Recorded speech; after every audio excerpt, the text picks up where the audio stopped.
Hey, Nelson, alcoholic addict. That's not my real name. That's my pen name that I use here at LOL Sober. When I was in sixth grade, the entire class of sixth graders, about 200 kids, we all got herded down to the gym for an all-day session. We all had to sit on the floor and listen to, I'd say, about 6 hours of speakers, one after the other after the other. They all came in and they all told us about the terrible dangers of the world, namely drugs, alcohol, smoking, and sex. Drugs, alcohol, smoking, and sex. Just one after the other. These adults got up in front of us and they scared the living shit out of us. At least they tried to.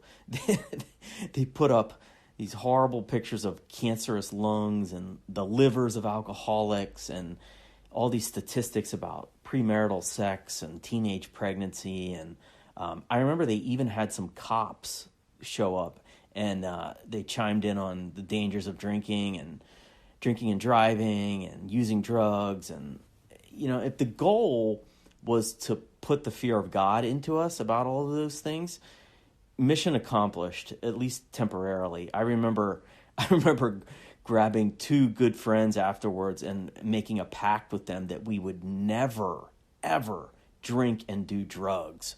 And I remember specifically saying, and that sex stuff, oh my God, it sounds so disgusting.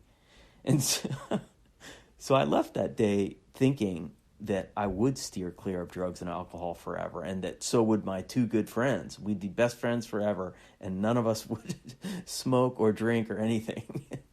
I think you know how that turned out. I actually ran into those two guys not too long ago during a Christmas trip back home, and it turns out all three of us, we've all been to rehab. So I don't know that all-day session really helped out too much.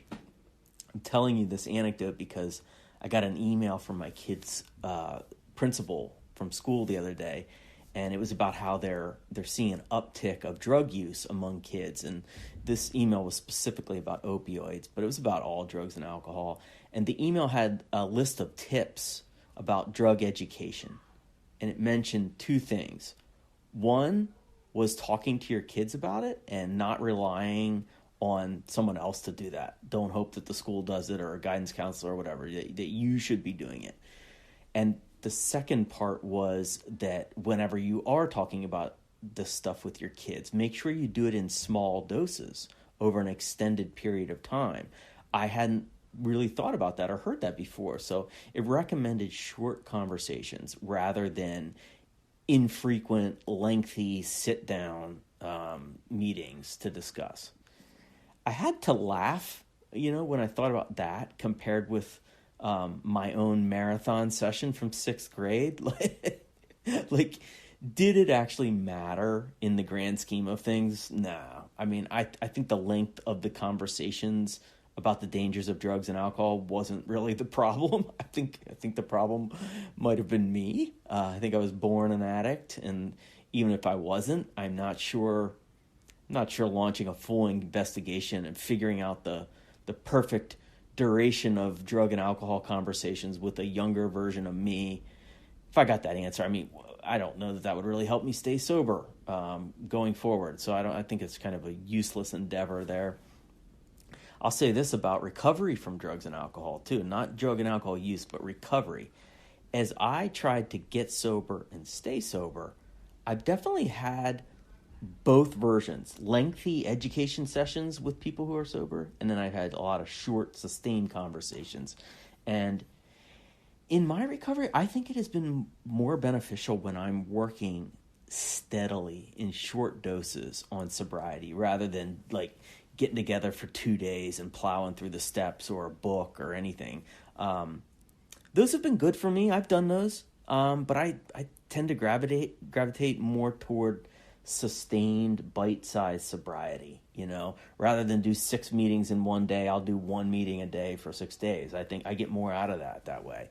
I find that the reason why for me is that when I do it that way, that bite-sized sobriety way, it helps me turn recovery into a habit more so than like a binge on sobriety, if that makes sense. So I want it to be a habit. I need it to be a habit. It has to be a part of my lifestyle every single day. And so with my kids, when it comes to drugs and alcohol, I'm going to jump in and out of those conversations. I think it will help remind them that I care and that I want to keep an open dialogue going. And, listen, if that doesn't seem to be working, maybe I'll have to look up those old state troopers from my elementary school to see if they'll come up here and show my kids pictures of rotting livers and lungs and scare the living shit out of them. And we'll see how that goes.